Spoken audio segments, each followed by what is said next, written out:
জ্যোতিষ দর্পণের সৌভাগ্যের সহজ কথা অনুষ্ঠানে আপনাদের স্বাগতম। আপনাদের সঙ্গে আমি সুতপা। আমরা প্রত্যেকেই ছোটবেলা থেকে কোনো না কোনো স্বপ্ন নিয়ে বড় হই, কিন্তু আমরা সবাই কি পারি সেই স্বপ্নকে বাস্তবায়িত করতে? কারণ সেই স্বপ্ন পূরণের পথে আসে অনেক বাধা বিঘ্ন। তাই অনেক সময় আমরা সেই স্বপ্ন পূরণের পথ পর্যন্ত পৌঁছতে পারি না। আর আপনাদের স্বপ্ন পূরণের উদ্দেশ্যে আমাদের এই অনুষ্ঠান, এবং এই অনুষ্ঠানে যিনি প্রতিনিয়ত উপস্থিত থাকেন তিনি সবসময় আপনাদের একটা সঠিক পথের নির্দেশনা দিয়ে থাকেন। তিনি আর কেউ নন, তিনি হলেন তন্ত্র সাধক শ্রী গোড়া।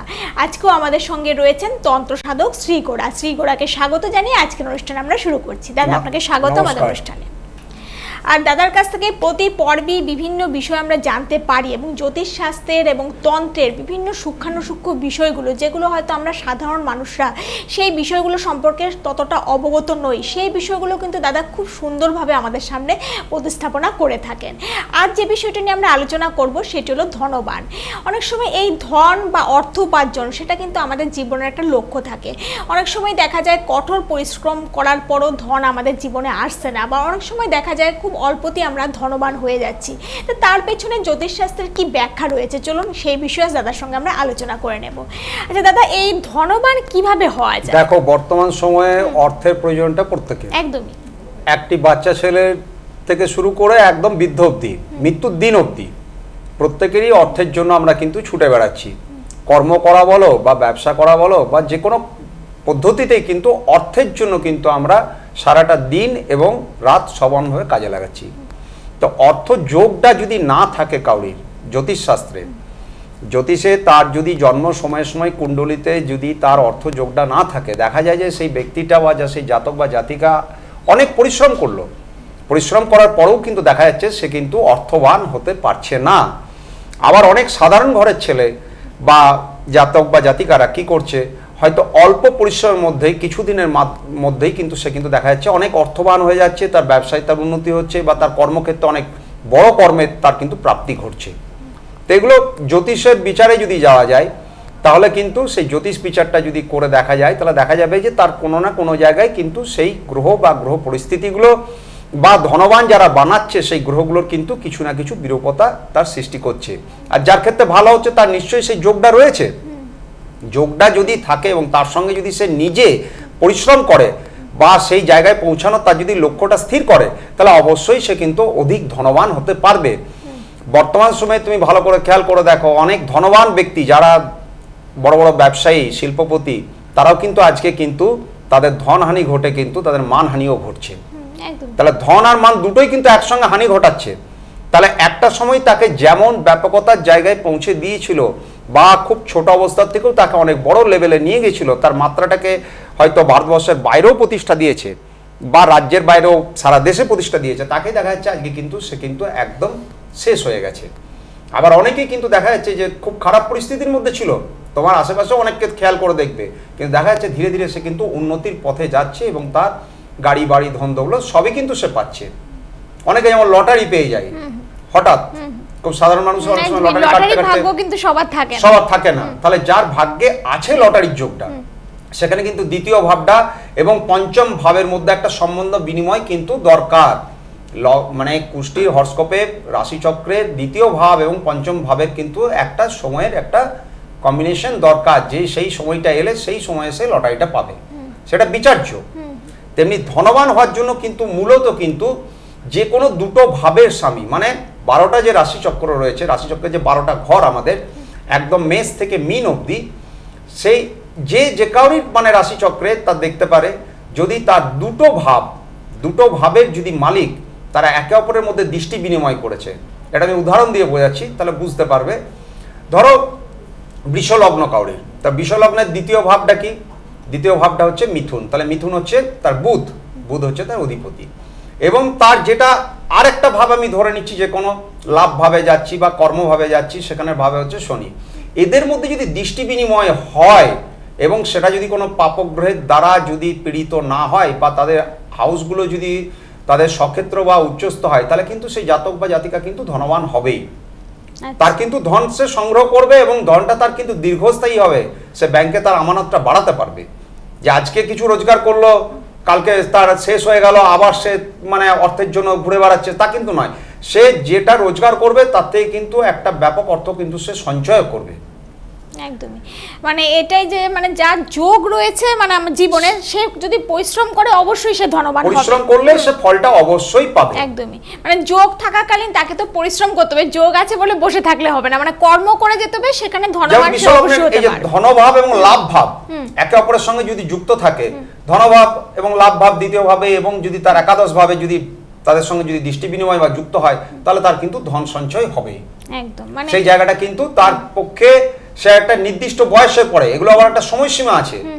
কেউ হয়তো খুব বিশাল বড় একটা ধনী পরিবারে জন্মগ্রহণ করছে, তাহলে তার সে ধনের স্থিতিটা নিয়ে এসছে, আর যে কিন্তু একটা সে বংশানুক্রমিক পাচ্ছে, আর যে একটা মিডিলে গিয়ে হয়তো করছে বা তারপরেও গিয়ে করছে জীবনের শেষ অর্ধে, সেটা দেখা যাচ্ছে তার কিন্তু সেই সংযোগটা সেই সময় তার কার্যকরী হচ্ছে। আচ্ছা, এখানে তো সেটাও হতে পারে, ধরুন কে বংশানুক্রমিক সূত্রে সে প্রচুর ধন পাচ্ছে বা সম্পত্তি পাচ্ছে, কিন্তু তার হয়তো ভালো ধনবানের যোগ নেই, সেখানে সেই সম্পত্তি বা হ্যাঁ ওটাই বলছি, হানি ঘটার অনেকে হয়তো বাবার অনেক ধন আছে, অনেক মান প্রতিষ্ঠা আছে, সে তার ছেলেকে ব্যবসায়ী করলো, ভালো করে পড়াশোনা করিয়ে নিয়ে এসে ব্যবসা করলো, কিন্তু দেখা যাচ্ছে ব্যবসা সে লাভবান হতে পারছে না, তার একটার পর একটা ব্যবসা লস হচ্ছে, তাহলে সেখানে দেখা যাবে যে তার ধন হানির যোগ রয়েছে বা ব্যবসার ক্ষেত্রে তার উন্নতির যোগ নেই, সেটা কিন্তু পুষ্টির বিচারের সাপেক্ষে। মানে বাবা হয়তো প্রতিষ্ঠা পেয়েছে কিন্তু ছেলে সেটা পাচ্ছে না। আবার হয়তো দেখা যাচ্ছে বাবা হয়তো ভালো করে হয়তো ব্যবসাটা শুরু করেছিল কিন্তু সেটা চালাতে পারছে না, তার দোকানটা হয়তো ঠিক চলছে না বা তার ব্যবসা কেন্দ্রটা চলছে না, কিন্তু ছেলে এসে যেই ব্যবসাটা শুরু করলো তখন দেখা যাচ্ছে ব্যবসাটার কিন্তু মান অনেক ঊর্ধ্বগতি লাভ করলো। তাহলে কি তার বাবার জায়গাটাই বাবা যেটা করতে পারেনি সেটা কিন্তু ছেলে এসে করছে, তার ছেলের যোগটা আরো ভালো, তার যোগটা তার ভালো, সেই যোগে সেই সময়টাতে যোগ এবং সময় একত্রিত হবে, সে কাজে লাগিয়ে কিন্তু সেই জায়গাটাকে বের করছে। একদম।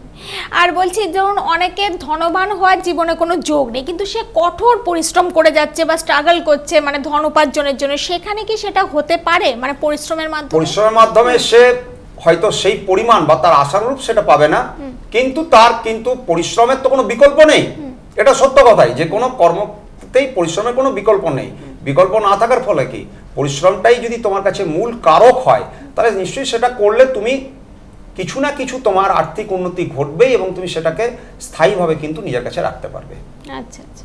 যেমন ধরো আমি বলছি লগ্নপতি যদি কারোর খুব শক্তিশালী হয়, লগ্নপতি মানে কি বিশ্বলগ্নের লগ্নাধিপতি হচ্ছে শুক্র, সেটা যদি খুব শক্তিশালী হয়, বা মকর লগ্নের হচ্ছে সেটা হচ্ছে স্যাটার্ন, বা এই মকর লগ্নের হচ্ছে তোমার মঙ্গল, সরি, তো এইগুলো যদি শক্তিশালী হয় তারা কিন্তু ধনবান যোগ কিন্তু অটোমেটিক সৃষ্টি করে, সেই ব্যক্তিটা কিন্তু জীবনে প্রতিষ্ঠা পাবেই, একদম অবশ্যই প্রতিষ্ঠা পাবে। এই বিষয়ে আবার আসছি, তার আগে একটু চেম্বার অ্যাড্রেসগুলো জানিয়ে রাখছি। আপনারা তন্ত্র সাধক শ্রী গোড়াকে পেয়ে যাচ্ছেন কলকাতায় জেমস কর্নার ধর্মতলা, প্রতি বুধবার দুপুর 12টা থেকে বিকেল 4টে পর্যন্ত। সিউড়িতে পেয়ে যাচ্ছেন, আগে যোগাযোগ করে আসবেন, এরপর পাচ্ছেন উত্তরপ্রদেশে, সেখানেও যোগাযোগ করে আসবেন। এই নাম্বারে বুকিং করে আসবেন 8768840700, এই নাম্বারটিতে বুকিং করে যে কোনো চেম্বারে আপনারা আসতে পারেন, তবে সিউড়ি এবং উত্তরপ্রদেশ চেম্বারে আসতে হলে আগে থেকে ফোন করে জেনে নেবেন কোন ডেটে কোন সময় দাদাকে সেখানে পাচ্ছেন, সেটা জেনে তারপর বুকিং করে আসবেন। আর সমস্যা থাকবেই জীবনে, মানুষের জীবন যদি চলতে হয় কিছু না কিছু সমস্যা নিয়েই চলতে হবে, কিন্তু সমস্যার সমাধান কিন্তু রয়েছে, সমস্যা যেমন রয়েছে তার সমাধানও রয়েছে, তার জন্য আপনাদের পৌঁছে যেতে হবে সেই জায়গাটা সে বুঝতে পারবে যে কোন জায়গাটার জন্য তার আটকাচ্ছে, তাহলে সেই আটকানোর জায়গাটা যদি তার পরিষ্কার করে দেওয়া হয়, সেটা সে 100 ভাগ যদি তার লাভ নাও পায়, তাহলে কিন্তু 75% to 80% সে লাভ পাবেই, তার কিন্তু উন্নতি ঘটবেই। যেমন ধরো লগ্নাধিপতি কাউরির যদি খুব শক্তিশালী, সে তুঙ্গস্থ বা তার শক্তিশালী সে লগ্নাধিপতিটা, বা সে শয়নে নেই, বা তার কোনো রকম কোনো গ্রহণ দোষ নেই, কোনো কিছু নেই, সেই লগ্নাধিপতি যদি ধনভাব এবং আয় ভাবের সঙ্গে যদি যুক্ত হয়, তাহলে কিন্তু সেই ব্যক্তিটা কুবের সমান ধন কিন্তু তার কিন্তু উপার্জন হবে। আচ্ছা আচ্ছা। আর এটা কি হতে পারে যে কারো জীবনে ধনবান হওয়ার যোগ রয়েছে, কিন্তু সেটা কোনো একটা কারণে সেটা হচ্ছে না, মানে কোনো গ্রহের অশুভ প্রভাব বা কোনো একটা কারণে, সেটা কি কোনো সময় হতে পারে? গ্রহের জন্য হতে পারে, তার বাস্তুর সাপেক্ষে হতে পারে, আচ্ছা, বা দেখা যেতে পারে যে তার মধ্যে কোনো একটা তার ধনবান যোগ রয়েছে, কিন্তু তার দেখা যাচ্ছে হয়তো চন্দ্রের উইকনেস রয়েছে খুব, তখন তাকে কি করে দেবে, খুব ল্যাথার্জি দেবে, দুর্বলতা দেবে, সে তখন কাজ করার স্পৃহাটা হারিয়ে ফেলবে, তার অটোমেটিক কি হবে, ধনবান যোগটা কিন্তু তার ফলপ্রসূ হবে না। আচ্ছা, মানে যোগ থাকা সত্ত্বেও ফলপ্রসূ হচ্ছে না, সেখানে কিন্তু রেমেডিজ নিলে বা তার প্রতিকার করলে কিন্তু সেই জায়গাটা কিন্তু অনেকটাই কিন্তু তার সুরাহা হবে।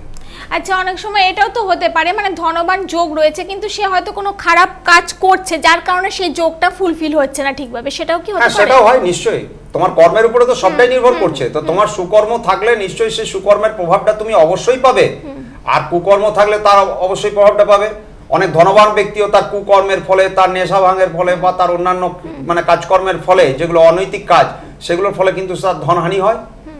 একদমই, মানে যেমন যোগ থাকতে হবে সেমন কর্মটাও আমাদের কর্মটা ঠিকভাবে সঠিক করতে হতে হবে, হবে, সঠিক কর্মের কর্ম করতে হবে। পদ্ধতিটা সঠিক হতে হবে, কর্মের চিন্তাধারাটা সঠিক হতে হবে এবং কর্মটাকেও সঠিক করতে হবে। একদমই। আচ্ছা, এই তন্ত্রের মাধ্যমে কি কাউকে ধনবান করা যেতে পারে? না, তন্ত্রের মাধ্যমে কাউকে তো আর টাটা বিড়লা বানিয়ে দিতে পারবো না, হ্যাঁ, একদম। বা সেটা কারোর পক্ষে সম্ভব নয়। কিন্তু যার একদমই অর্থ আসছে না বা অর্থ থাকছে না, বা সে হাজার চেষ্টা করেও সে বারবার নানা কাজে জড়িত হচ্ছে কিন্তু সব কাজেই সে বিফল হচ্ছে। অনেককেই দেখা যায়, অনেকের পরিবারেই দেখা যায়, ছেলে হয়তো এডুকেটেড, তার হয়তো শিক্ষা রয়েছে কিন্তু সে চাকরি পাচ্ছে না। নানা জায়গায় সে কিন্তু বসে নেই, সে ইন্টারভিউ দিতে যাচ্ছে, ইন্টারভিউ দিচ্ছে কিন্তু দেখা যাচ্ছে তারপরে কিন্তু তার চাকরিটা শেষ মুহূর্তেও হচ্ছে না। আবার অনেক সময় দেখা যাচ্ছে অনেক ব্যবসাদার সে পুঁজি লাগাচ্ছে কিন্তু পুঁজি লাগিয়ে কিন্তু সেই পুঁজিটার থেকে মূলধনটা তুলে আনতে পারছে না। লাভ তো দূরের কথা, মূলধনটাও তুলে আনতে পারছে না। বারবার সে হয়তো ঘর থেকে পুঁজি লাগাচ্ছে, একটা সময় কি হবে তার পুঁজিটা কিন্তু শেষ হয়ে আসবে, যখন কিন্তু তাকে একটা সময় ব্যবসাটাই বন্ধ করে দিতে হবে। একদমই। তো সেই জায়গাগুলোতে কিন্তু তান্ত্রিক কিছু ক্রিয়া আছে বা কিছু পদ্ধতি আছে বা কিছু নিয়ম নিষ্ঠা আছে যেগুলো সাধারণভাবে ঘরে যদি মানা হয় তাহলে কিন্তু অবশ্যই কিন্তু তার সম্পূর্ণভাবে না হলেও কিন্তু তার 70 থেকে 80% কিন্তু সে রেজাল্ট পাবে। একদমই। যেহেতু হাতে সময় কম আছে দাদা, প্রতি পর্বে একটা টোটকা আমাদের বলে থাকেন, আজ কি বলছেন এই ধন? আরেকটা বলে দিই, কাউরি যদি জন্মছকে দেখেন যে রাহু তুঙ্গস্থ মানে মিথুনে রয়েছে, তাহলে কিন্তু সে জেনে রাখুন, সে যদি অধিক পরিশ্রম করেন, নির্দিষ্ট নিয়ম মেনে যদি জীবনকে চালান, তাহলে কিন্তু সে ধনবান যোগ তার কিন্তু সৃষ্টি হবে। একদমই। আর টোটকা কি বলছেন আজ? যদি কারোর অর্থ ঘরে থাকছে না বা কেউ অর্থ রোজগার করছে, সেই অর্থটা নানা কারণে তার ব্যয় হয়ে যাচ্ছে, বা দেখা যাচ্ছে সেই ব্যয়টা এমনভাবে হচ্ছে সে হয়তো তার মানসিক বা শারীরিক ক্ষতির কারণে হচ্ছে, বা বাইরে কোনো কিছু ঝামেলার মধ্যে জড়িয়ে পড়ার জন্য সেই অর্থটা ক্ষতি হচ্ছে, সেই সমস্ত ব্যক্তিরা প্রত্যেক দিন সন্ধ্যের সময়, কিন্তু সকালে কিন্তু এই ক্রিয়াগুলো হবে না, তান্ত্রিক ক্রিয়া কিন্তু সবই কিন্তু সন্ধ্যের পরে, সন্ধ্যের সময় আপনি স্নান সেরে আপনার গৃহ দেবতা যেখানে রয়েছে, যেখানে আপনার ঠাকুর দেবতা রেখেছেন, সেখানে উত্তর মুখ করে কুশের আসন হলে সবচেয়ে ভালো হয়। দশকর্মা ভান্ডারে গেলে দেখবেন 50 টাকা 60 টাকায় কুশের আসন পাবেন। সেই কুশের আসন যদি না থাকে তাহলে কম্বলের আসন নিন, কম্বলের আসন যদি না থাকে তাহলে গালিচার আসন নিন, বা উলের আসনও ব্যবহার করতে পারেন। তবে কুশাসনে সবচেয়ে ভালো হবে। এবং সেখানে স্ফটিকের মালাও আপনারা কিন্তু কিনতে পাবেন, সেটা একটা ভালো দোকানে গেলেই পাবেন, যেখানে আপনার রত্ন বিক্রি হয় সে সমস্ত জায়গায়। উত্তর মুখে বসে একটা মন্ত্র বলছি, সেই মন্ত্রটা জপ করুন। ওম শ্রীং মহালক্ষ্মী দেব্যই নমঃ। ওম শ্রীং মহালক্ষ্মী বলবেন, মহালক্ষ্মী দেব্যই নমঃ। একদমই খুব সুন্দর টোটকা। আর দাদাকে কিন্তু পাওয়া মানে কিন্তু এই সুন্দর বলে সুন্দর দিই, টোটকাগুলো মন্ত্রটা জানা। কিন্তু প্রত্যেক মন্ত্রই বলবো, বারবার করে বলছি, যখনই কোনো মন্ত্র দেওয়া হচ্ছে সেই মন্ত্রগুলো কিন্তু বারবার বলছি 108 বার ন্যূনতম জপ করবেন রেগুলার। জপ করতাম না 10 মিনিট লাগবে খুব বেশি হলে, ম্যাক্সিমাম 108-এর নিচে হলে কিন্তু ফল পাবেন না। একদমই। মন্ত্র যখন আপনারা জানছেন সেটা তো অবশ্যই জপ করতে হবে, না হলে টোটকাও কোনো কাজে আসবে না, কোনো ফলও আপনারা পাবেন না। কেউ ভাবলো না আমি আজকে 108 করলাম, কালকে 10 বার করে নি, কালকে 12 বার করে নি, তাহলে কিন্তু তার ফল হবে না। দেবী বা দেবতাকে যখন কেউ আহ্বান করছে নির্দিষ্ট সময়ে, তারাও কিন্তু অপেক্ষা করে থাকেন যে এই ব্যক্তি আমাকে কিন্তু আহ্বান করবে, সেই নির্দিষ্ট সময়ের আধ ঘন্টা আগে পিছু হতে পারে, সেটা কিন্তু কোনো কোশ্চেন নয়, কিন্তু কোশ্চেন হচ্ছে নির্দিষ্ট সময়। হাতে আজকাল একদমই সময় নেই, আজ এখানেই শেষ করতে হবে। তাহলে যারা দাদার কাছে আসতে চাইছেন অবশ্যই আমাদের টেলিভিশন স্ক্রিনে যে বুকিং নাম্বার দেওয়া রয়েছে সেটাতে ফোন করে যে চেম্বারে আপনারা আসতে চাইছেন যোগাযোগ করে চলে আসবেন। দাদা আপনাকে অনেক ধন্যবাদ আমাদের অনুষ্ঠানে আসার জন্য। সবাই খুব ভালো থাকবেন, নমস্কার।